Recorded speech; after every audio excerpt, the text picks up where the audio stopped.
एक समय की बात है। एक गांव में कशिश नाम की एक लड़की रहती थी। कशिश अब 24 साल की हो चुकी थी। गांव में एक लड़का है जिससे हम इसकी शादी करा सकते हैं।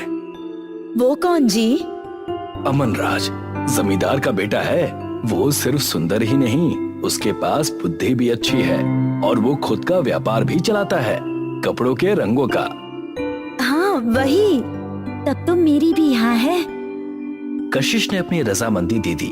बस फिर क्या था, चट मंगनी और पट ब्याह, दोनों का विवाह हो गया और अमन राज के साथ कशिश उसके घर पर रहने लगी। आज अमन राज अपनी कपड़ों के रंगों की दुकान पर कशिश के साथ बैठा हुआ था। ये है मेरी दुकान, सोचा तो मैं भी दिखा दूं। अच्छा, ये सारे रंग के कपड़े हैं? हाँ, ये रंग है जो लोगों के कपड़ों के साथ उनके जीवन में भी रंग लाते हैं। मैंने ये दुकान इसलिए खोली थी क्योंकि आजकल बड़े बड़े व्यापारी ऐसे कपड़े बेचते हैं जिनके रंग जल्दी उतर जाते हैं और कुछ लोग इतनी जल्दी नए कपड़े नहीं खरीद पाते, और उन लोगों के लिए भी जो अपने मनपसंद के रंगों को अपने कपड़ों पर उतार पाए। तो ये लगाने से उनके कपड़े एकदम नए लगते हैं और जो रंग उन्हें उन कपड़ों में नहीं मिलते वो इसे इस्तेमाल करके उन्हें उस रंग का बना सकते हैं। हाँ, वैसे तो मैं इस दुनिया में बहुत ज्यादा बदलाव तो नहीं ला सकता, लेकिन किसी को छोटी सी खुशी भी दे सकूं तो मेरा काम सफल लगता है मुझे, और उनकी एक मुस्कान से मेरी आत्मा संतुष्ट हो जाती है। जी, वो मुझे एक बात कहनी थी। कहो, क्या बात है? वो मुझे बस कुछ एहसास हुआ कि मेरी सोचने की धारणा अब तक थोड़ी गलत थी। ऐसा क्यों?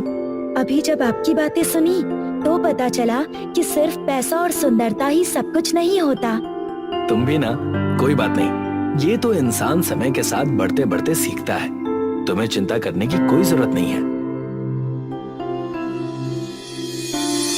कुछ महीने बीत गए और दोनों का विवाह बहुत ही सुगम चल रहा था। कशिश ने विवाह के बाद नई चीज सीखी कि विवाह सिर्फ सुंदरता से नहीं होता। सुंदरता तो उम्र के साथ घट जाती है। अगर कुछ है जो इंसान को समझना चाहिए तो वो ये है कि कोई भी चीज कभी एक जगह स्थिर नहीं रहती। बदलाव जीवन का हिस्सा है। ऐसा ही एक बदलाव आज कशिश के ऊपर आ पड़ा। घनश्याम कशिश के पास आया। अरे घनश्याम, क्या हुआ? इस तरह भागते हुए क्यों आ रहे हो? भाभी, वो भैया को। क्या हुआ भैया को? बताओ घनश्याम, क्या हुआ उन्हें? आप मेरे साथ चलिए भाभी, बाकी बातें मैं बाद में बताऊंगा।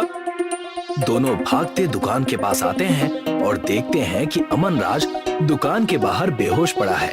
भगवान की दया से अमन राज जला नहीं था। अमन, क्या हुआ? अमन, उठिए उठिए। बिटिया, मैं अमन राज से मिलने आया था।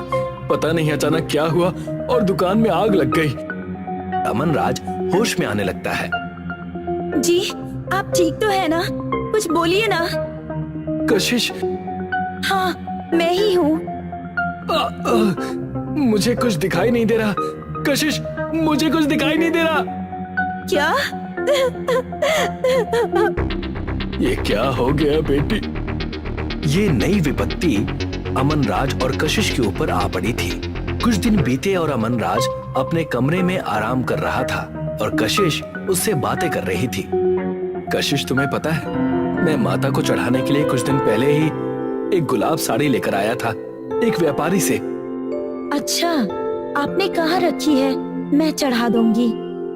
हाँ, वो उस अलमारी में रखी है। इसके पीछे एक कहानी है कशिश। बताइए, क्या कहानी है? ये साड़ी लेकर एक फकीर मेरे दुकान पर आया था जब मुझसे तुम्हारा ब्याह तय हुआ था। अच्छा, फिर?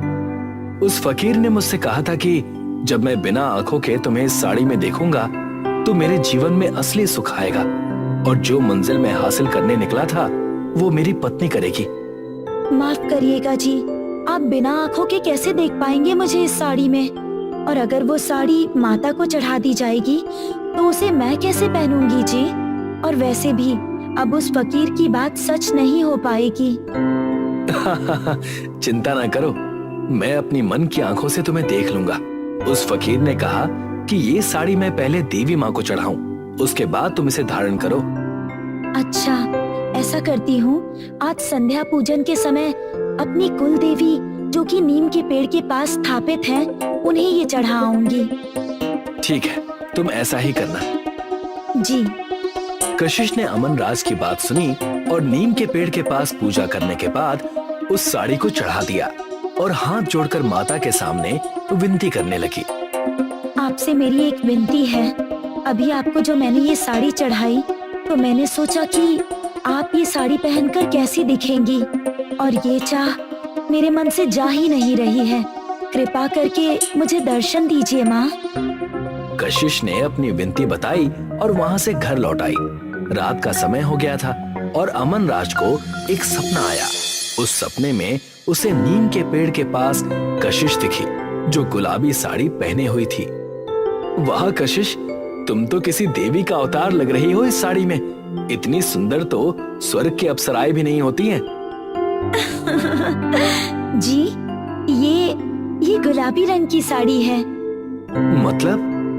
मतलब ये कि ये गुलाबी साड़ी जिसमें मैं आपको इतनी भा रही हूँ, इसमें दुनिया के हर रंग समाये हैं।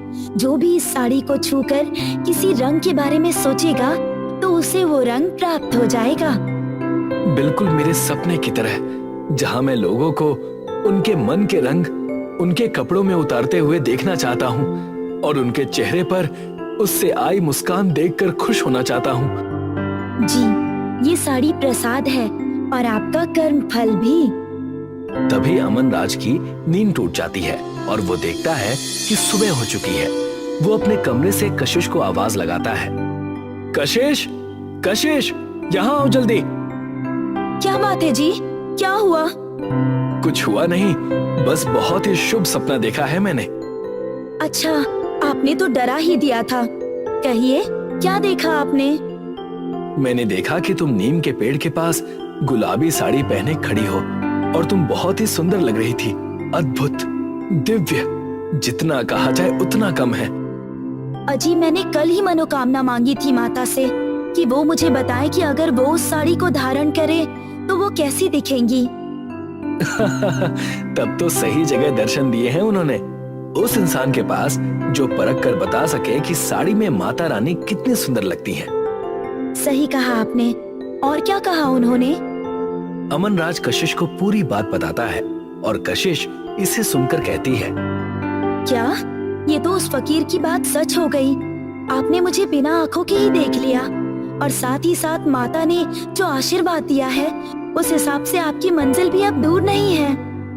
हाँ कशिश, मैं देख तो नहीं सकता, पर अब ये दुनिया और रंगीन लग रही है, मानो सफेद कागज पर मेरे सपनों के रंग भर रहे हो। हमारा दुकान तो जल गया है, पर हम वहीं पर एक ठेला लगाकर उस दुकान के आगे इस साड़ी से लोगों के कपड़ों को रंग कर बेचेंगे। अगले ही दिन उस पुरानी दुकान के सामने वो दोनों एक ठेला लगाकर खड़े थे और ठेले पर सिर्फ गुलाबी साड़ी रखी थी। आइए आइए, इस साड़ी को छूकर अपने मन में जो रंग सोचेंगे वो रंग पाएंगे। तभी वहाँ पर एक महिला आती है। अच्छा, इसमें कोई चमत्कार है क्या कशिश? हाँ काकी, छूकर बस जो रंग सोचिएगा वही रंग पाइएगा। ठीक है, देखते हैं बिटिया। वो महिला उस गुलाबी साड़ी को छूती है और थैले में चटक लाल रंग आ जाता है। महिला चौंक जाती है। हे भगवान, ये तो सच में चमत्कार हो गया। मैं इस रंग को बरसों से चाहती थी, पर इससे कम लाल मिलता था या इससे ज्यादा, पर बिल्कुल ऐसा रंग तो मिलता ही नहीं था। ये तो वैसा ही रंग मिल गया जैसा मैंने सोचा था। काकी, आप इस गांव में हर किसी से कहिएगा कि वो यहाँ आए और उनके मनपसंद रंग ले जाए। मैं किसी से कोई पैसे नहीं मांगने वाला, बस लोग खुश हो जाएं। बेटा, जब से हमने सुना था कि अब तुम्हारी आंखें नहीं रही, हम सब गांव वाले बहुत दुखी थे, क्योंकि तुम हम सबके जीवन में एक अनोखे तरीके का रंग भरना चाहते थे। अब मैं बहुत खुश हूँ। अभी जाकर पूरे गांव वालों को बताती हूँ। देखते ही देखते उनके दुकान के आगे भीड़ जमा हो गई। उस गुलाबी साड़ी के कमाल से लोग बहुत ही ज्यादा खुश थे। आपका सपना पूरा हो रहा है। काश आप इन लोगों के चेहरे की खुशी देख पाते। मैं देख रहा हूँ कशिश, हंसते चेहरे, जो मैं इन आंखों के होने पर भी ना देख पाया, अब वो और बेहतर तरीके से दिख रहे हैं और इन सब से एक चेहरा बड़ा करीब और प्यारा जान पड़ता है। वो किसका? तुम्हारा।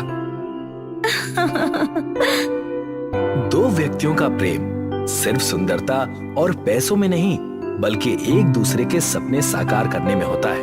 अमनराज, जो लोगों को अपने काम के द्वारा खुश देखना चाहता था, आज बिना आंखों के भी उन्हें देख पा रहा था। बिल्कुल इसी तरह हमें भी अपनी आंखों से उस काले चश्मे को हटाना चाहिए जो हमें आपस में बैर कर दुनिया देखने में अड़चने पैदा करता है। ये जादुई कहानी है मुनमुन की, जो अपने माता पिता और अपनी दादी के साथ एक छोटे से गांव में रहती थी। मुनमुन के पिता दर्जी थे, जो दिन रात कड़ी मेहनत करते, लेकिन ज्यादा पैसे नहीं कमा पाते। फिर भी वो सब खुशी खुशी रहते थे। सभी नगरवासियों सुनो, सुनो सुनो सुनो। एक दिन वहां की महारानी ने सभी बच्चों के लिए एक बहुत बड़ी पार्टी का आयोजन किया, क्योंकि उस दिन उनके बेटे और राज्य के राजकुमार का जन्मदिन था। सुनो सुनो सुनो, सभी नगरवासियों सुनो। हमारे प्यारे राजकुमार 12 साल के हो गए हैं, जिसकी खुशी में महारानी ने एक बहुत बड़ी पार्टी का आयोजन किया है, जो अगले महीने की 1 तारीख को होगी। साम्राज्य के सभी बच्चों को उसके लिए न्योता दिया जाता है। जरूर आए, जरूर आए, जरूर आए।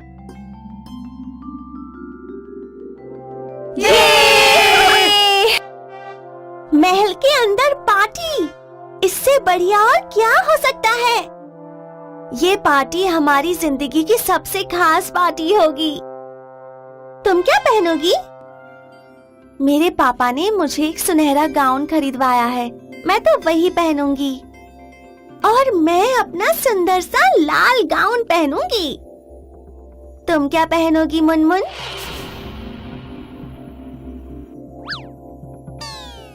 ओह, तुम इससे ये क्यों पूछ रही हो? तुम्हें पता नहीं, ये लोग बहुत गरीब हैं। इसके पास तो गाउन भी नहीं है। अरे हाँ, इसके तो रोज के पहनने वाले कपड़े भी फटे हुए हैं।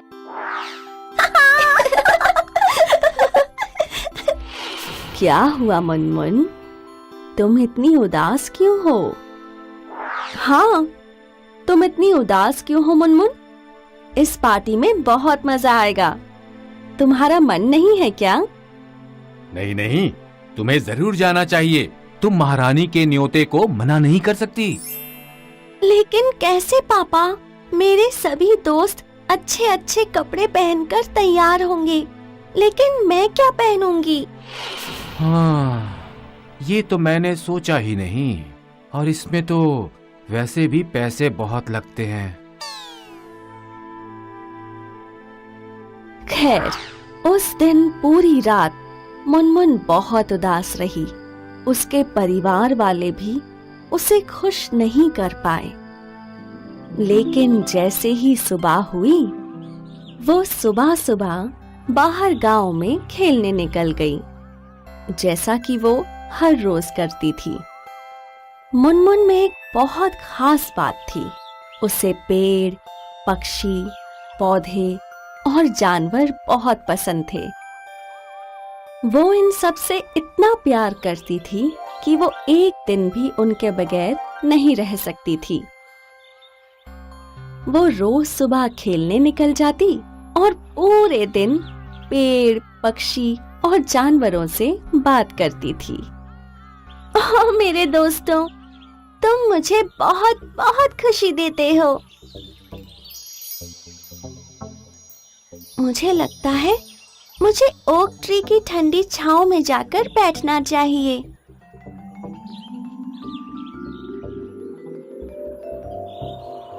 कितना आराम है यहाँ। लेकिन नहीं, महारानी की पार्टी जल्द ही आने वाली है। मुझे क्या पहनना चाहिए?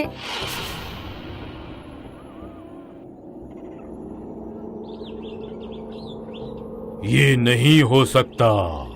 मेरी छाया के नीचे छोटी बच्ची रो नहीं सकती। कौन? कहाँ? कौन है जो मुझसे बात कर रहा है? ऊपर देखो।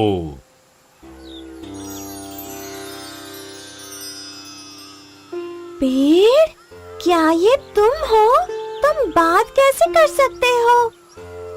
ऐसे ही होता है जब आप इतने सालों तक अकेले घनघोर जंगल में अपनी जिंदगी गुजारते हो तो आप जादुई बन जाते हो।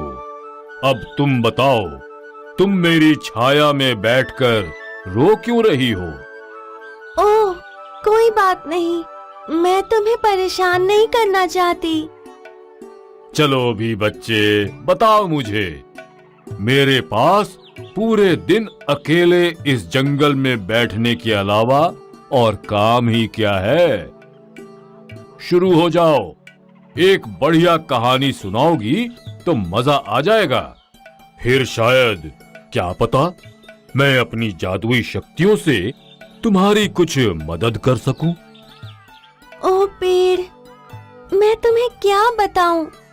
गांव के सभी बच्चे महल में होने वाली राजकुमार के जन्मदिन की पार्टी में जा रहे हैं और वो सभी बढ़िया बढ़िया कपड़े पहनेंगे, लेकिन मेरे पास तो एक भी ढंग का कपड़ा नहीं है।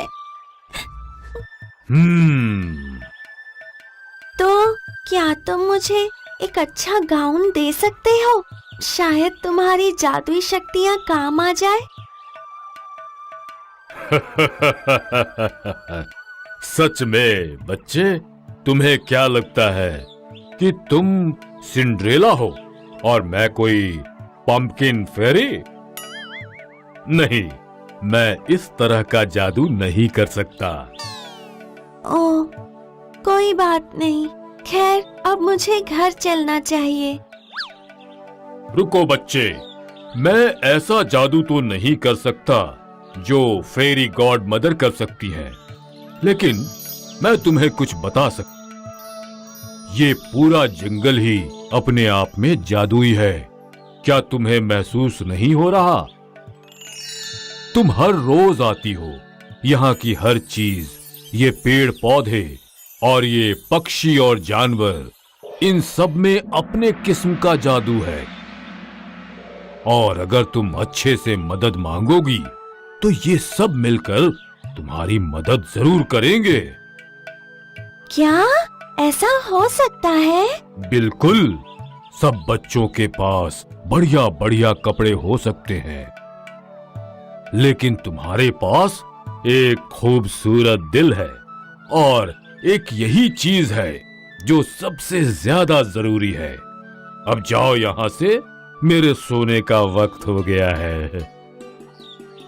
ओक ट्री की बातों ने मुनमुन का मन बहुत खुश कर दिया था, जिससे उसकी उदासी दूर हो गई थी और वो बहुत खुश थी।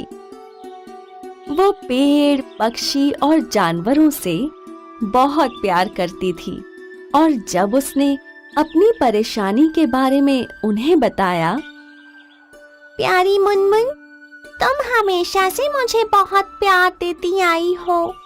मेरे गुलाब की सफेद पंखुड़ियाँ अपने गाउन के लिए तोड़ लो। तुमने मुझे शिकारियों से कितनी ही बार बचाया है। तुम मेरी पूंछ के पंख ले जाओ और उससे अपना गाउन बना लेना। तुम मेरे फर ले जाओ प्यारी मुनमुन, इससे तुम अपने गाउन के लिए एक अच्छी बेल्ट बना सकती हो। और हम तुम्हारे बाल बनाएंगे। हम तुम्हारे सुंदर बालों को और सुंदर कर देंगे। शुक्रिया, इन कीमती उपहारों के लिए बहुत बहुत शुक्रिया। लेकिन इन सब का मैं गाउन कैसे सिलूंगी?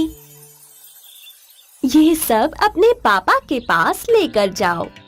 चिंता मत करो, ओक ट्री का जादू तुम्हारे साथ है।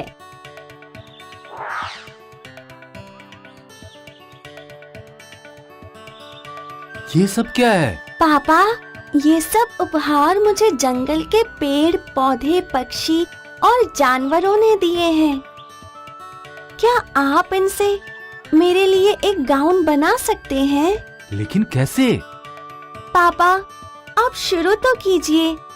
जंगल के जादू से सब बन जाएगा। मुझे तो समझ ही नहीं आ रहा, लेकिन अगर तुम कह रही हो तो मैं कोशिश करता हूँ।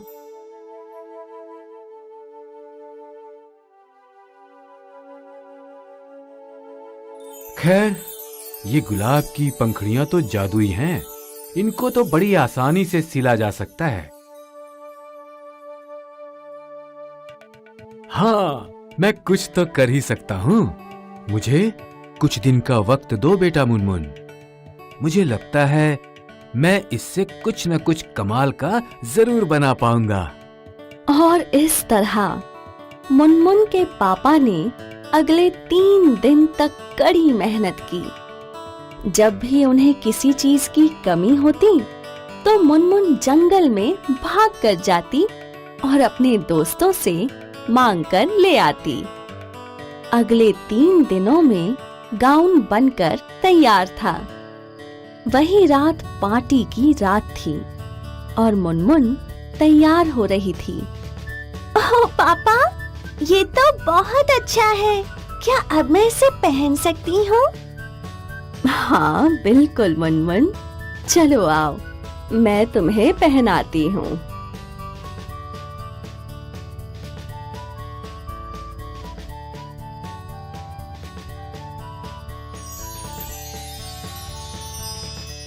वाह, आज तक मैंने इतनी सुंदर लड़की कभी नहीं देखी। थैंक यू पापा, थैंक यू। और ये रहा तुम्हारा ताज। मेरी नन्ही राजकुमारी राजकुमार के जन्मदिन में जाने के लिए तैयार है। जैसे ही मुनमुन घर से बाहर निकली, उसने गहरी ठंडी सांस ली और उसी वक्त आसमान से उस सितारे ने मुनमुन को देखा। कितनी खूबसूरत लड़की है। ये गाउन तो उस पर कितना सुंदर लग रहा है। आज तक मैंने इतना सुंदर गाउन कभी नहीं देखा। ये कितना सफेद और चमकदार है। लेकिन मैं इसे और भी खूबसूरत बना सकता हूँ। कैसे? स्टारडस्ट मेरे दोस्तों, चलो हम उस लड़की के गाउन पर थोड़ा स्टारडस्ट छिड़कते हैं। आओ हम इसे और चमकदार बना दें। हाँ, चलो चलो करते हैं। और फिर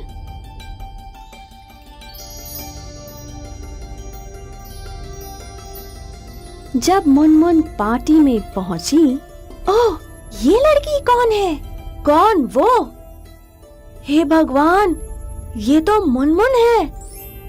वो गाउन देखो, ये तो बहुत महंगा लग रहा है। इसके गरीब पापा कैसे खरीद सकते हैं?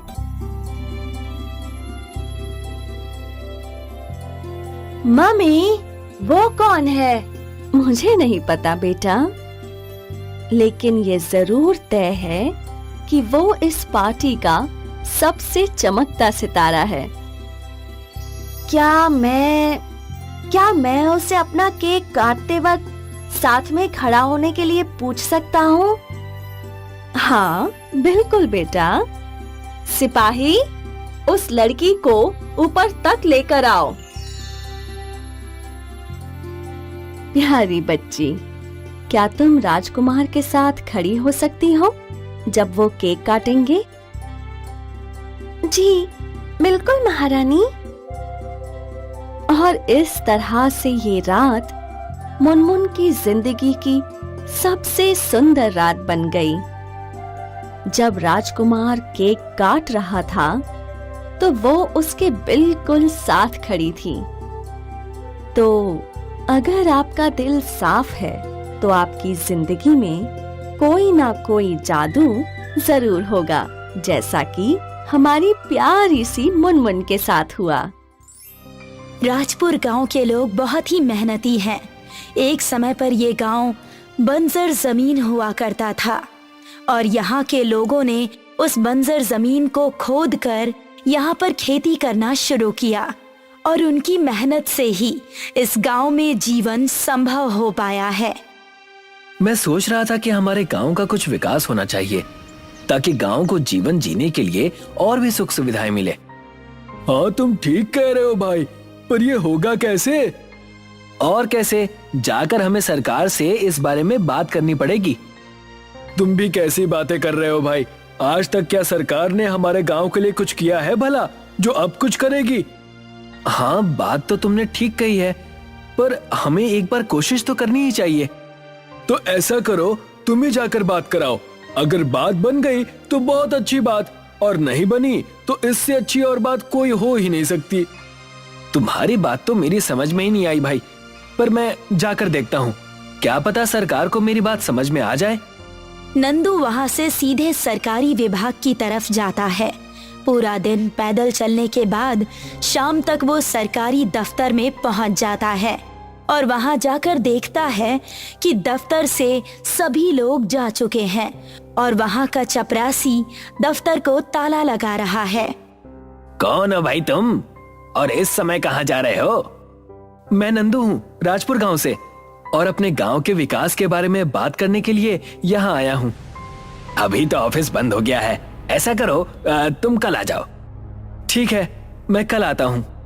नंदू वहाँ से फिर से पैदल घर के लिए चल देता है और उसको घर पहुँचते पहुँचते रात हो जाती है। पैदल चलकर बहुत थक गया हूँ, अभी जल्दी सो जाता हूँ ताकि कल जल्दी सरकारी दफ्तर जा सकूं।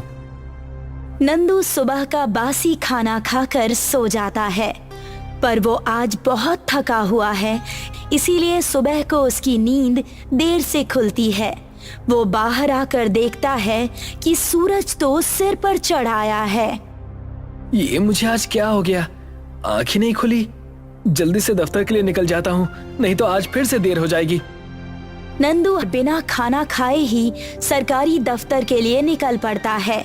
वो दिन भर भूखे पेट ही पैदल चलकर शाम होने से पहले दफ्तर जा पहुंचता है। वहां देखता है कि एक लेडी दफ्तर से बाहर निकलने के लिए आ रही है। जी, क्या आप इसी दफ्तर में काम करती हैं? हाँ, क्यों? मैं नंदू हूँ, राजपुर गांव से। नंदू आगे कुछ कह पाता, तब तक वो लेडी उसे टोकते हुए कहती है, तुम्हारी जो भी समस्या है कल ऑफिस में आकर बताना, अभी तो मैं घर जा रही हूँ। आप घर जा रही हैं, पर अभी तो ऑफिस का समय है। क्यों नहीं जा सकती घर? तुम कौन होते हो मुझे रोकने वाले? जी, मैं आपको रोक नहीं रहा हूँ, बस इतना कह रहा हूँ कि आप मेरी समस्या सुन लीजिए और आपसे जो हो सकता है उसका समाधान करने की कोशिश कीजिए। अभी मैं घर जा रही हूँ, तुम कल आ जाओ, मैं कल तुम्हारी समस्या सुन लूंगी। देखिए मैडम, मैं कल भी आया था और देखा कि दफ्तर में कोई नहीं है, इसलिए आज जल्दी आ गया और आज भी आप जल्दी घर जा रही हैं। आप कम से कम मेरी समस्या तो सुन लीजिए। मैं अभी कुछ भी नहीं सुनूंगी, जो भी कहना है कल आकर कहना। इतना कहकर वो लेडी वहाँ से चली जाती है। नंदू उसको आवाज भी लगाता है, पर वो लेडी उसकी आवाज को अनसुना करके अपने घर चली जाती है और नंदू अपना उदास चेहरा लिए दफ्तर को देखने लगता है। तभी वहाँ का चपरासी बाहर आता है और दफ्तर को ताला लगाता है। कल आ जाओ भाई, इसी तरह यहाँ पर खड़े रहने का कोई मतलब नहीं है। तुमने कल भी यही बात कही थी भाई, इसलिए आज मैं जल्दी आ गया था, लेकिन तुम्हारी ये मैडम तो आज समय से पहले ही चली गई। अब इसमें हम क्या कर सकते हैं, अफसर लोग हैं, अपने हिसाब से आते जाते हैं, अब भला उनको कौन रोक सकता है। अब तो मुझे यही इंतजार करना पड़ेगा, क्योंकि क्या पता कल जब मैं घर से आऊं तब तक तुम्हारी मैडम फिर से घर चली जाए। जैसी तुम्हारी मर्जी। वैसे यहाँ रात को बहुत ठंड लगती है, तुम उसकी चिंता मत करो, मैं अपने गांव की भलाई के लिए ये ठंड सह सकता हूँ। वो चपरासी वहां से चला जाता है और नंदू वहीं दफ्तर के बाहर अगली सुबह होने का इंतजार करता है। पूरी रात वो ठंड में ठिठुरता है और अगली सुबह होने पर मैडम के आने का इंतजार करता है।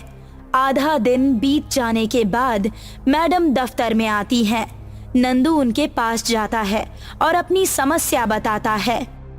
मैडम, हमारे गांव में सरकार द्वारा कोई भी विकास नहीं हुआ है, इसीलिए मैं चाहता हूं कि सरकार हमारे गांव में कुछ योजनाएं लाए ताकि गांव वालों का जीवन और भी सुलभ हो सके।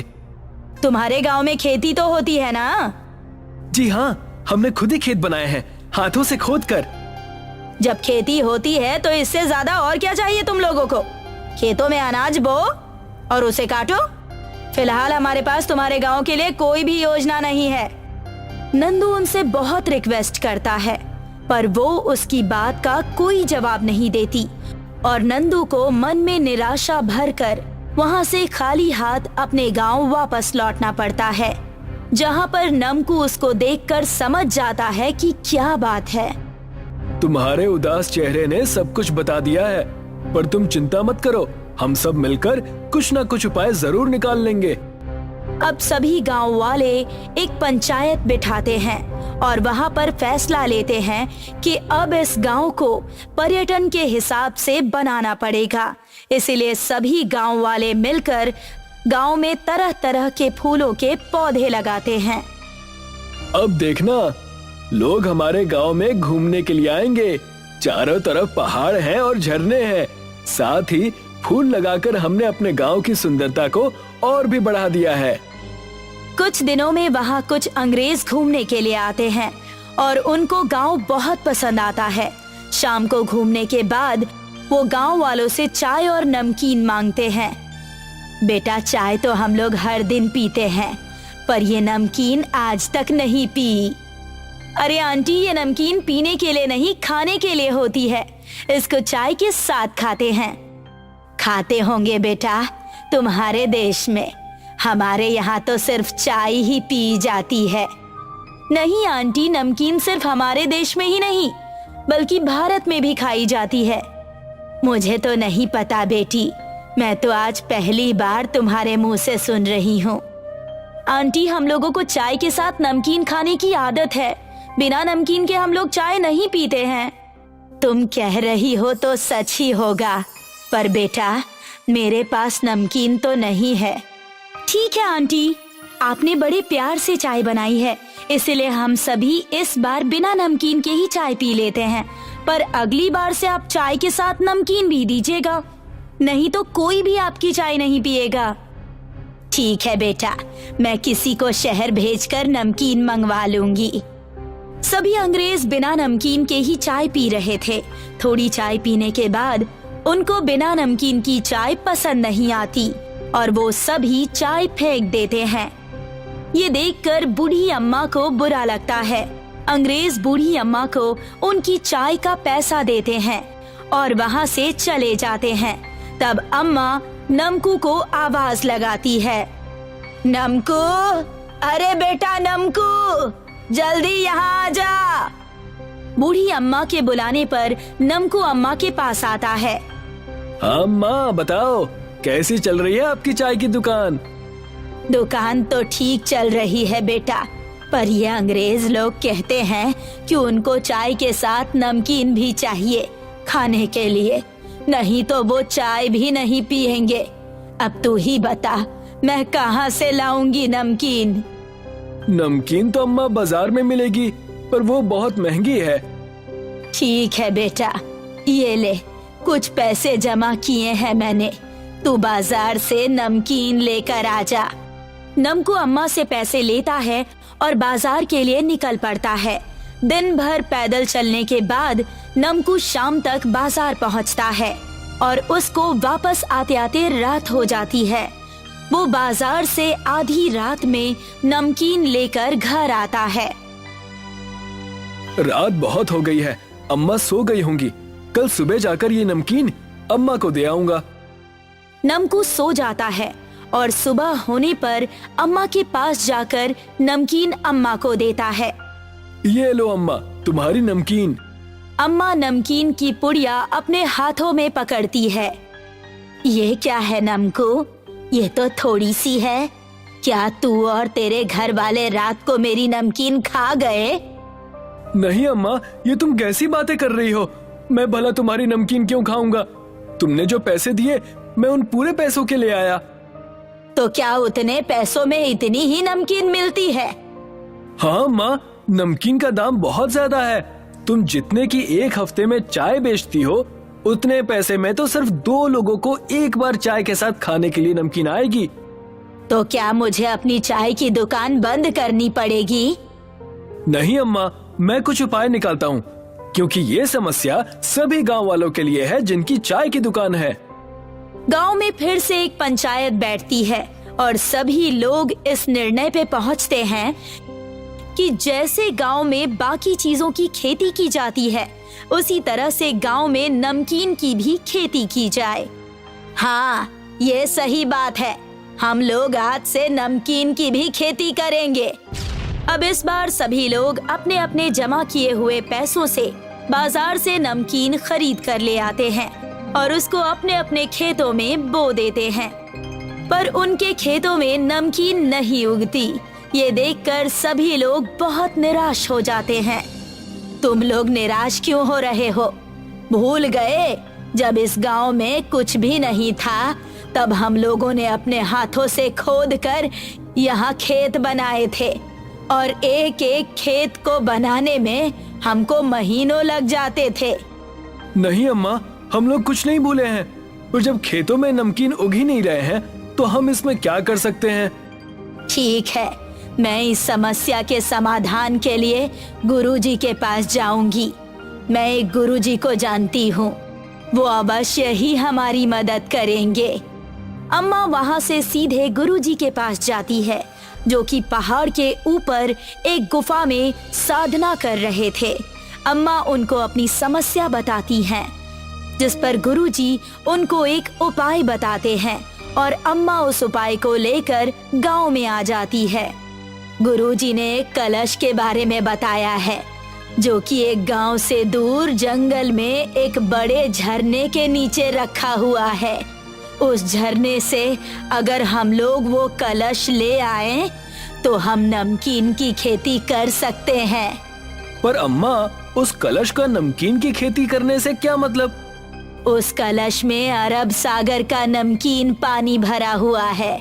अगर हम उस पानी को अपने खेतों में छिड़केंगे तो उससे हमारे खेतों में नमकीन उगाएंगे। ठीक है अम्मा, तो हम आज ही उस कलश को लेने के लिए जाएंगे और तुम भी हमारे साथ चलोगी। गांव के सभी लोग बूढ़ी अम्मा के साथ जंगल की तरफ जाने लगते हैं। कुछ देर तक पैदल चलने के बाद वो लोग झरने के पास पहुंच जाते हैं। ये वही झरना है बेटा, जिसके बारे में गुरुजी ने बताया था। वो देखो, वहाँ नीचे कलश दिखाई दे रहा है। नमकू कलश को लेने के लिए जाता है, पर झरने के बहाव से वो बह जाता है। ये देखकर गांव वाले चिंतित हो जाते हैं। लगता है पहले हमें इस झरने की दिशा को बदलना होगा। पर ये तो बहुत कठिन काम है अम्मा। हमको भी तो आसान काम करने की आदत नहीं है ना बेटा। और वैसे भी कलश मिलने के बाद तो हम लोगों का जीवन आसान होने ही वाला है। चलो आ जाओ। अम्मा और नमकू के साथ सभी गांव वाले झरने के ऊपर पहाड़ी पर चढ़कर कुदाल और फावड़े से खोदने लगते हैं और खोदकर झरने की दिशा बदल देते हैं। उसके बाद नमकू जाता है और कलश उठाकर ले आता है। ये लो अम्मा, तुम्हारा कलश। ये मुझ अकेले का कलश नहीं है। इसका जादुई नमकीन पानी सभी गांव वालों को बराबर मिलना चाहिए, ताकि सभी अपने खेतों में इसका छिड़काव कर सकें। सभी लोग उस कलश के जादुई नमकीन पानी को अपने खेतों में छिड़कते हैं, जिससे उनके खेतों में नमकीन उगाती है, जो कि बहुत ही स्वादिष्ट और लाजवाब थी। अब जो भी अंग्रेज वहां घूमने आता, उनको चाय के साथ वो नमकीन भी दी जाती, जिसके बदले वो गांव वालों को अच्छे पैसे देते और धीरे धीरे गांव में पर्यटन बढ़ने लगा। पायल के बाबा शरद कैंसर के मरीज थे। इनके इलाज के लिए कमला कई घरों में नौकरानी का काम किया करती थी। कमला सुबह से शाम काम ही किया करती थी, कभी इस घर में तो कभी उस घर में। और रात को थकी हारी जब वो घर लौटती तो अपने घर का भी सारा काम किया करती थी। माँ, तुम मुझे खाना बनाना सिखा दो, कम से कम मैं ये तो कर सकती हूँ। हाँ हाँ, धीरे धीरे तू सब सीख जाएगी। कमला अपनी बेटी को खाना बनाना सिखाने लगी। जैसे जैसे कमला बोलती वैसे वैसे पायल किया करती थी। कुछ दिनों में पायल खुद ही खाना बनाने लगी। माँ, मैंने खाना बना लिया। अरे वाह, स्कूल से लौटकर तूने खाना भी बना लिया? हाँ माँ, होमवर्क भी हो गया और खाना भी बन गया। बहुत अच्छे। पायल ने अपने माँ पापा को खाना खिलाया। इस दिन पूरा परिवार खुश था। थोड़ी खुशी आई ही थी इनकी किस्मत में कि दुखों ने दस्तक दे दी। पायल के बाबा नहीं रहे। अब पायल की माँ और पायल अकेले पड़ गए थे। अब तक वो अपने बाबा की बीमारी ठीक करने के ख्याल से काम किया करते थे। अब बस तू ही मेरा परिवार है। मैं तेरी जिंदगी बेहतर कर सकूं, बस यही एक इच्छा है मेरी।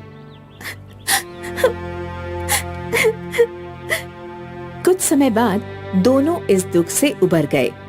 कमला फिर से काम पर जाने लगी। पायल स्कूल से लौटती और फिर स्कूल के बाद घर आकर सारा काम संभाल लेती। एक दिन की बात है, कमला थकी हारी घर लौटी। हाँ, आज तो बहुत काम करना पड़ गया। हे राम, मेरी तो कमर ही टूट गई। माँ, क्या जिंदगी भर हम लोग ऐसे ही रहेंगे? क्या? क्या जिंदगी भर तुम काम वाले का ही काम करोगी? नहीं पायल, जब तू बड़ी हो जाएगी, अच्छा जॉब करेगी, तब मुझे काम वाली का काम करने की क्या जरूरत है? नहीं माँ, मैं चाहती हूँ कि हम कुछ ऐसा करें जिससे हमारी परिस्थिति बदल जाए। पर हम लोग क्या कर सकते हैं? तुम तो छोटी बच्ची हो और मैं अनपढ़। माँ, हम दोनों कितना अच्छा फरसान बनाते हैं ना? क्यों ना हम फरसान बनाकर बेचें? ये इतना आसान नहीं है पायल। हमें फरसान बनाने के लिए मशीन की जरूरत होगी और वो बड़ी मशीन बहुत महंगी होती है। क्या हम सेकेंड हैंड मशीन नहीं ले सकते हैं? सेकेंड हैंड मशीन के लिए भी हमें पैसे लगेंगे ना। तो ठीक है माँ, अब हम पैसे बचाएंगे और जल्दी ही नमकीन बनाने की मशीन खरीदेंगे। कमला हर महीने कुछ न कुछ पैसे गुल्लक में इकट्ठे करने लगी। कुछ महीनों बाद काफी सारे पैसे जमा हो गए। पायल ने गुल्लक से सारे पैसे निकाल लिए। माँ, अब हमारे पास 8,000 रुपए हैं। मुझे लगता है इतने में सेकेंड हैंड नमकीन की मशीन तो आ ही जाएगी। हाँ, शायद। कल जाकर देखते हैं। अगले दिन पायल और कमला मार्केट पहुँचे और पुराने मशीन्स की दुकान ढूंढने लगे। वो लोग काफी देर तक ढूंढते रहे, पर उन्हें कोई दुकान नहीं मिली। पायल, मुझे लगता है ऐसी कोई दुकान यहाँ है ही नहीं। थोड़ा और ढूंढते हैं ना माँ, मुझे यकीन है हमें नमकीन बनाने की मशीन जरूर मिलेगी। ठीक है। कमला और पायल यहाँ वहाँ देख रहे थे कि अचानक उनके सामने एक पुरानी मशीन की दुकान आ गई। अभी अभी तो ये दुकान यहाँ नहीं थी, अचानक यहाँ कहाँ से आ गई? माँ, शायद हमने देखी ही नहीं होगी। जो भी हो, चलो ना अंदर चलते हैं। भैया, क्या आपके पास पुरानी नमकीन बनाने की मशीन है? हाँ है ना, आपको जो भी चाहिए हमारे पास मिलेगा। पर भाई, हमारे पास पैसे कम हैं। पैसों की चिंता ना कीजिए बहन जी, आपके पास जितने पैसे होंगे हम उतने पैसों में आपको मशीन दे देंगे। आइए अंदर आइए। दुकानदार ने उन्हें एक बड़ी सी मशीन दिखाई। ये देखिए। ये तो बहुत महंगी लग रही है। बिल्कुल नहीं।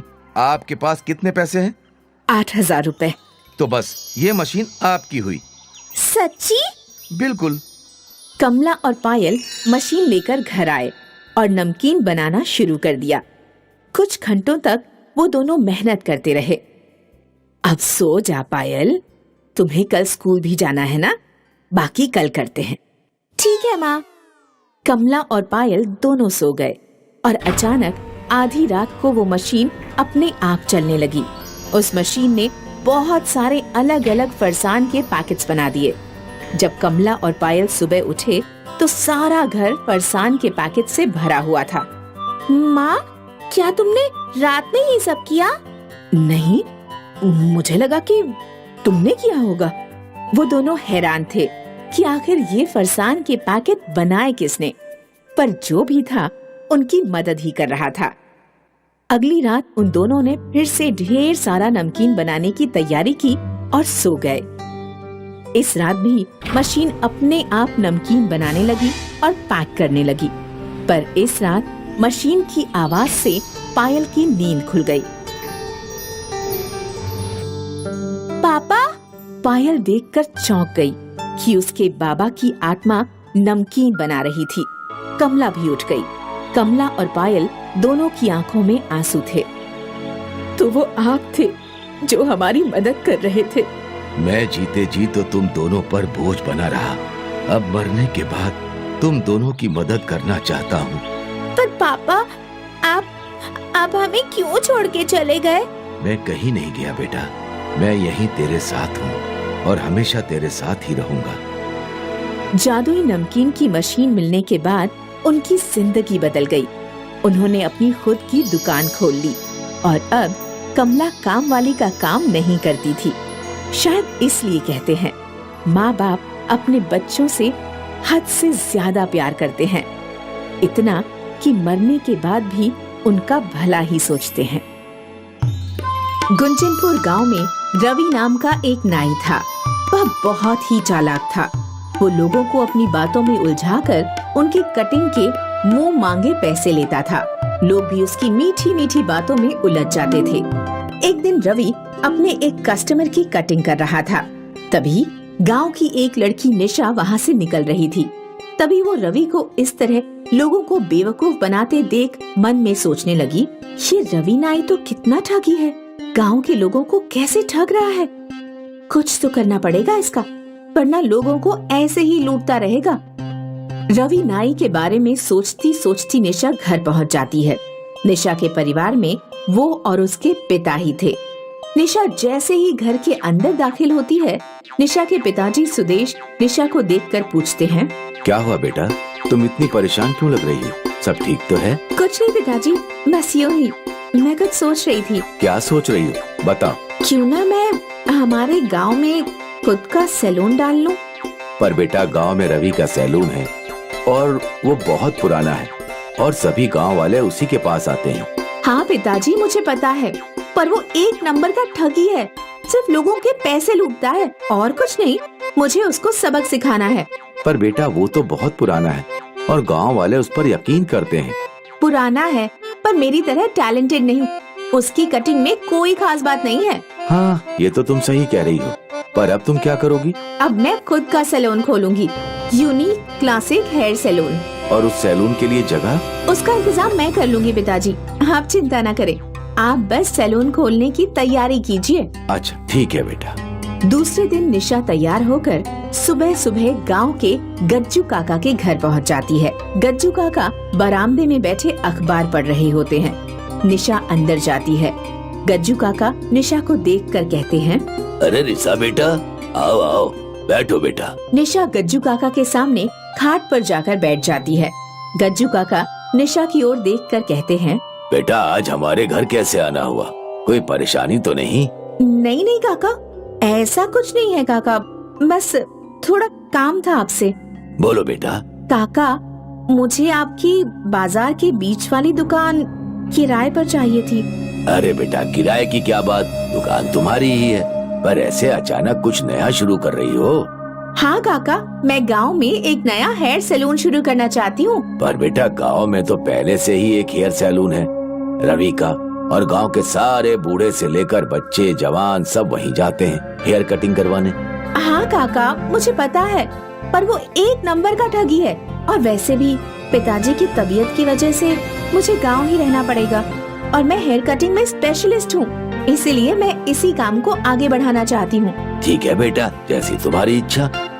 गज्जू काका अंदर जाकर दुकान की चाबी लेकर आते हैं और निशा को दुकान की चाबी देते हुए कहते हैं, लो संभालो बेटा, ये दुकान आज से तुम्हारी। कुछ दिनों में निशा हेयर सैलून शुरू कर लेती है, पर कोई भी उसके सैलून में नहीं आता है। निशा बहुत उदास हो जाती है और एक कोने में बैठ जाती है। तभी उसके दिमाग में एक आइडिया आता है, क्यों ना मैं पहले कुछ लोगों की फ्री में कटिंग करके मार्केटिंग करूं, जिससे मेरे सैलून का प्रचार हो सके। और फ्री हेयर कटिंग स्टार्ट करती है। थोड़े दिन में उसके सैलून पर भीड़ लगना शुरू हो जाती है। निशा गांव के लड़कों और आदमियों की उनके पसंद के कटिंग करती है, जिससे सब लोग उसकी कटिंग से बहुत प्रभावित होते हैं और रवि की दुकान पर जाना छोड़ देते हैं। इस बात का रवि को बहुत बुरा लगता है। एक दिन वो निशा के पास आता है और कहता है, लड़की होकर हेयर सैलून खोल रखा है और मेरे सारे ग्राहक भी खा रही हो। चुपचाप अपना ये सैलून बंद कर दो और जाकर कोई दूसरा काम करो। रवि की बातें सुन सैलून में बैठे लोग भी बाहर आ जाते हैं। निशा रवि की बात सुनकर रवि को एक जोर से थप्पड़ मारती है और कहती है, तुम्हें शर्म नहीं आती है? पहले तो अपने ही गांव के लोगों को कटिंग के ज्यादा पैसे लेकर लूटते हो और फिर मुझे आकर धमकी दे रहे हो। हिम्मत कैसे हुई तुम्हारी मुझे धमकी देने की? इतने में गांव के सारे लोग भी निशा का साथ देने आ जाते हैं और रवि को मारना शुरू कर देते हैं। गांव वालों की मार से बचकर रवि भाग जाता है। प्रमोद शहर में एक प्राइवेट नौकरी करता था। वो एक बहुत मेहनती आदमी था। वो एक किसान का बेटा था। आज सुबह सुबह वो अपने काम पर जाने के लिए निकल ही रहा था कि तभी उसके मोबाइल की घंटी बज उठी। प्रमोद ने देखा नंबर उसके गांव के मित्र बल्ली का था। प्रमोद ने फोन रिसीव कर लिया। हेलो बल्ली, कैसे हो? आज इतने समय के बाद मेरी याद कैसे आ गई? तुम्हारे लिए एक बुरा समाचार है प्रमोद। बुरा समाचार? माँ और पिताजी ठीक तो है ना? कल तुम्हारे पिताजी का देहांत हो गया और तुम्हारी माँ का रो रो कर बुरा हाल है। सारे गांव वाले तुम्हारा ही इंतजार कर रहे हैं। तुम पहली ट्रेन पकड़कर अपने गांव निकल आओ। प्रमोद ने अपने गांव जाने वाली ट्रेन पकड़ ली और कुछ ही घंटे में वो अपने गांव पहुंच गया। प्रमोद ने रोते हुए अपने पिता का अंतिम संस्कार किया। रात में प्रमोद अपनी माँ सुखमणि के पास पहुंचा। माँ, मैं तो पिताजी को ठीक ठाक छोड़कर गया था। अचानक पिताजी को क्या हुआ?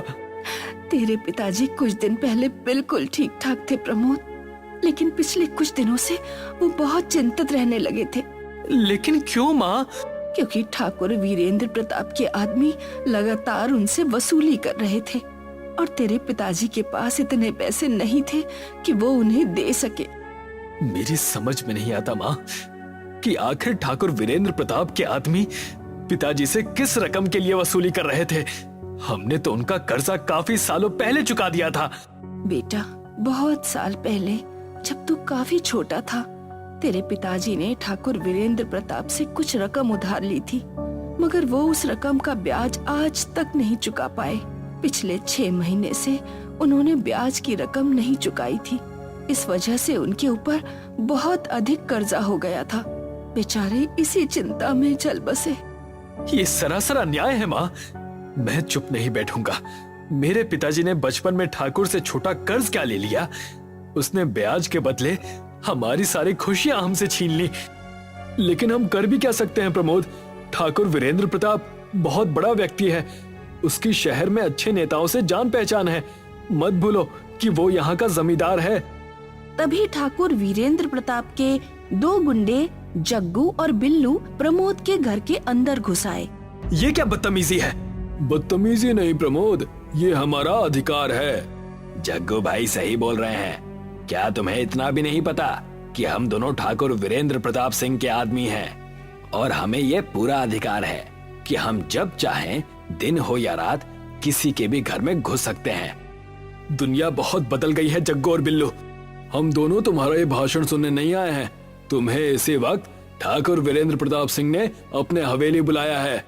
मैं तुम्हें ठाकुर की हवेली पर अकेले नहीं जाने दूंगा प्रमोद। मैं भी तुम्हारे साथ चलूंगा। तुम तो ऐसे बोल रहे हो जैसे कि ठाकुर साहब प्रमोद को जान से मार देंगे। बल्ली और प्रमोद जग्गू और बिल्लू के साथ ठाकुर की हवेली में पहुंच गए। ठाकुर बेचैनी से प्रमोद की प्रतीक्षा कर रहा था। प्रमोद को देखकर ठाकुर मुस्कुराते हुए बोला, तुम्हें देखकर मुझे बहुत खुशी हुई प्रमोद। तुम शायद मेरे गांव के पहले व्यक्ति हो जो पढ़ लिख कर शहर से गांव आए हो। आपने बिल्कुल सही कहा ठाकुर साहब। मत भूलिए, बचपन में मैं जिस स्कूल में पढ़ता था वो स्कूल आपने ही बंद करवा दिया था। लेकिन तुम्हारे पिताजी को तुम्हें पढ़ाने का जुनून सवार था। अगर आज वो जीवित होते तो तुम्हें देखकर बहुत खुश होते। लेकिन होने को भला कौन टाल सकता है प्रमोद। मुझे आपने यहाँ पर क्यों बुलाया है ठाकुर साहब? तुम तो जानते हो प्रमोद कि तुम्हारे पिताजी ने वर्षों पहले मुझसे 10,000 रुपए ब्याज पर लिए थे, जिसकी ब्याज आज तक चली जा रही है। ना तो तुम्हारे पिताजी ब्याज चुका पाए और ना ही मूल। तुम्हारे पिताजी तो अब इस दुनिया में नहीं रहे, लेकिन बेटे का कर्तव्य होता है कि अपने पिता का कर्जा चुकाए। अब उस कर्ज को तुम चुकाओगे। ठाकुर वीरेंद्र प्रताप की बात सुनकर प्रमोद आग बबूला होकर बोला, मेरी समझ में ये नहीं आता ठाकुर साहब कि 10,000 रुपए के बदले आप मेरे परिवार से कितनी ब्याज वसूलेंगे। जहाँ तक मैं जानता हूँ तो मेरे पिताजी हर महीने आपको ब्याज की रकम देते थे। मुझे अब आपके खाते देखने हैं। मैं भी देखना चाहता हूँ कि आखिर ऐसा कौन सा ब्याज है जो चुक ही नहीं पा रहा। जरा आवाज नीचे करके बात करो प्रमोद। यह तुम्हारा शहर नहीं बल्कि मेरा गांव है और तुम मेरी हवेली के अंदर खड़े हो, जिसकी दीवारें सिर्फ और सिर्फ मेरी ऊंची आवाज सुनना पसंद करती हैं, तुम्हारे जैसे गरीब व्यक्ति की नहीं। मत भूलो कि मैं इस गांव का जमींदार हूँ। अगर तुमने अपने पिताजी का कर्ज नहीं चुकाया तो मैं तुम्हारे खेत और तुम्हारा घर दोनों तुमसे छीन लूंगा। कौन से जमाने की बात कर रहे हो ठाकुर साहब? जमींदारी के जमाने चले गए। आज का दौर नया दौर है। अब इस देश के गरीब नागरिकों के न्याय और अन्याय के फैसले तुम्हारे जैसे क्रूर जमींदार नहीं करते, अदालत करती है। मैं अपने पिताजी का मुकदमा कोर्ट में लेकर जाऊंगा और तुम्हारी एक एक करतूत बताऊंगा कि किस तरह तुमने 10,000 रुपए देकर मेरे पिताजी को कभी चैन से जीने नहीं दिया।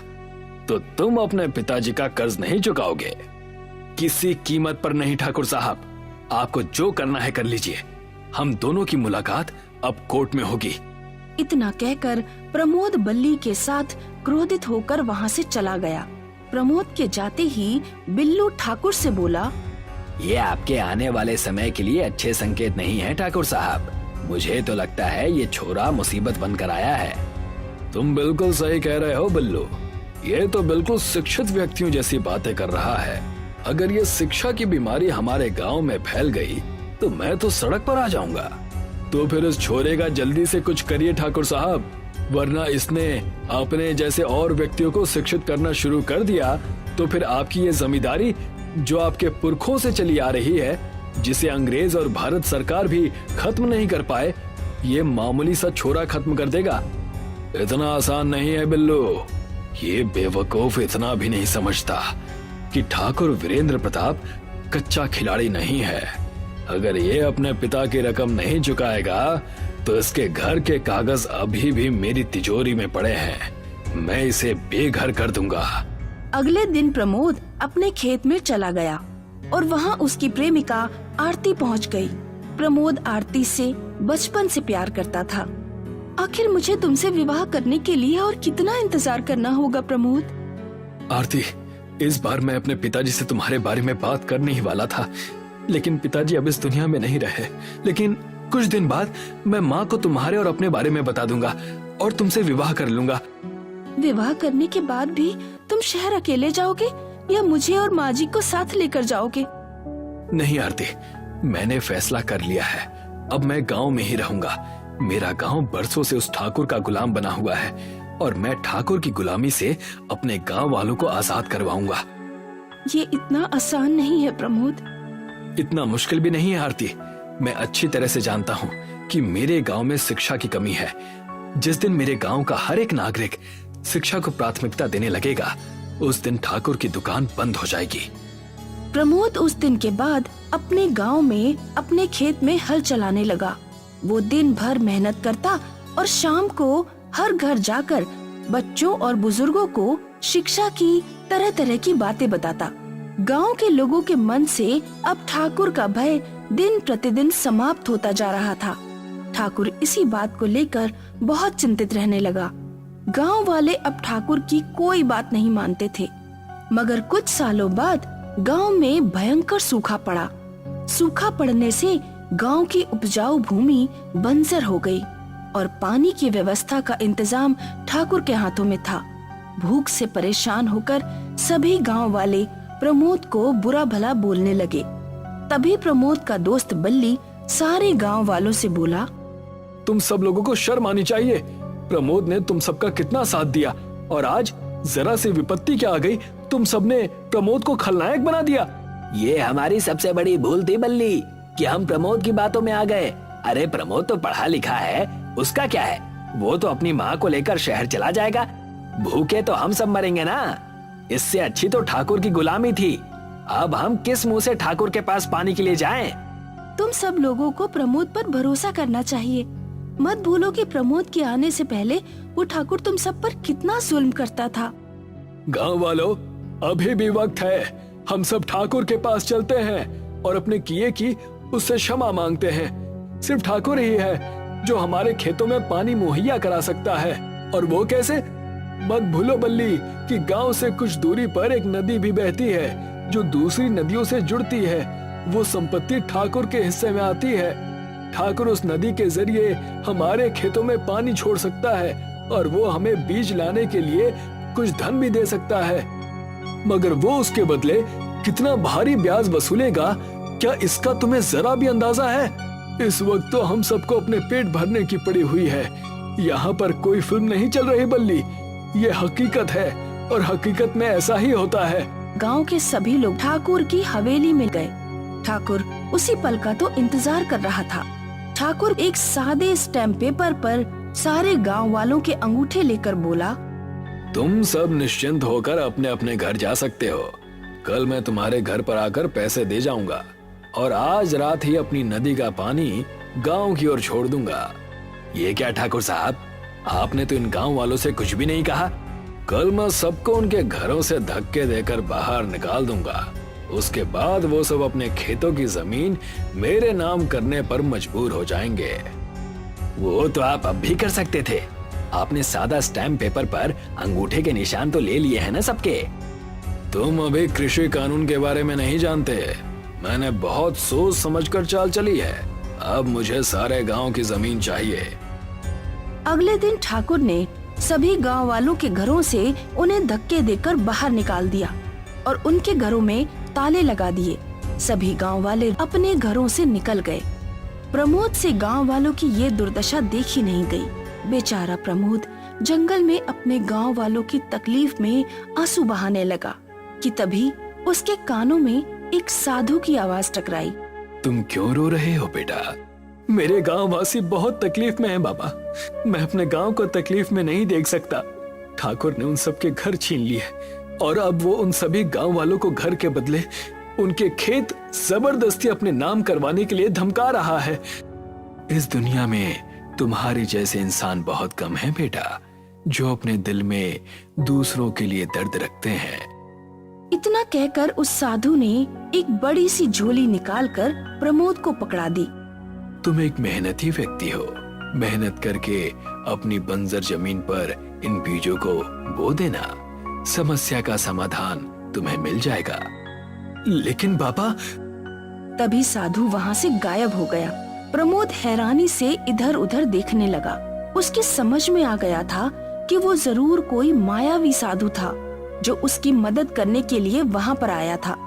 प्रमोद घर जाकर आरती और बल्ली को सारी घटना बताने लगा। लेकिन जमीन तो बंजर है प्रमोद, तुम इसमें बीज कैसे बोओगे? मैं अपनी मेहनत से बीज बंजर जमीन पर बोऊंगा और पानी की जगह अपना पसीना इस्तेमाल करूंगा। अगले दिन प्रमोद अपनी बंजर जमीन पर साधु के दिए हुए बीजों को बोने लगा। पानी की जगह प्रमोद सूर्य की तपती किरणों में अपने पसीने का इस्तेमाल कर रहा था। कुछ ही देर में वहाँ पर एक चमत्कार हुआ। प्रमोद ने जिस जिस स्थान पर बीज बोए थे वहाँ पर उन बीजों की जगह बड़े बड़े सुंदर सुंदर घर बन गए। प्रमोद हैरत से उन घरों को देखने लगे। अचानक बने उन सुंदर घरों को देखकर सभी गांव वाले दौड़ते हुए वहां पर आ गए। उन घरों के अंदर सुख सुविधा की हर चीज मौजूद थी। उन सभी घरों में बड़े बड़े ट्यूबवेल भी बने हुए थे, जिनमें से पानी आ रहा था। देखा तुमने गांव वालों, ये सब ईश्वर की कृपा है। इस पानी के जरिए हम अपने गांव की बंजर जमीन को उपजाऊ बना सकते हैं। लेकिन हम बीज कहां से लेकर आएंगे? तभी प्रमोद की नजर घर के अंदर रखी हुई पोटलियों पर पड़ी। उन पोटलियों में सभी तरह के बीज रखे हुए थे। इन घरों के अंदर बीज भी रखे हुए हैं बल्ली। अब कुछ ही महीनों में हमारी फसल लहलहाने लगेगी। सभी गांव वाले उन जादुई बीजों के बने हुए घर में रहने लगे और ट्यूबवेल का पानी इस्तेमाल करने लगे। सभी गांववासी आराम से उन जादुई बीजों के बने हुए घरों में अपना जीवन व्यतीत करने लगे। और ये बात ठाकुर को बिल्कुल पसंद नहीं आई। मेरी तो समझ में ये नहीं आता कि ये चमत्कार हुआ कैसे। कुछ सोचिए ठाकुर साहब, वरना कुछ ही सालों में ये गांव वाले अमीर बनकर हम सबको जेल पहुंचवा देंगे। आज रात हम जाकर उन सभी के घरों में आग लगा देंगे। रात के वक्त ठाकुर उन घरों में पेट्रोल छिड़कने लगा, मगर जैसे जैसे वो दोनों उन घरों में पेट्रोल छिड़क रहे थे, पेट्रोल की गंध उनके कपड़ों से आ रही थी। मुझे कुछ गड़बड़ लग रही है ठाकुर साहब। ये तुम्हारा दिमाग का वहम है, जल्दी से आग लगा दो। जग्गू ने उन घरों में आग लगा दी, मगर देखते ही देखते ठाकुर और उन दोनों के शरीर जलने लगे। उनकी चीख सुनकर गांव वाले बाहर निकल कर आ गए। तुम सभी गांव वालों को जलाने के लिए आए थे, मगर ये नादान नहीं जानते थे कि ये जादू बीज के जादुई घर हैं, जहां कोई भी अगर बुरी नीयत से आता है तो वो उल्टा उसके साथ ही होता है। तुम सब अपना जीवन इन घरों में आराम से व्यतीत कर सकते हो। प्रमोद आज भी अपने गांव वालों के साथ उन जादुई बीजों के घरों में रहता है।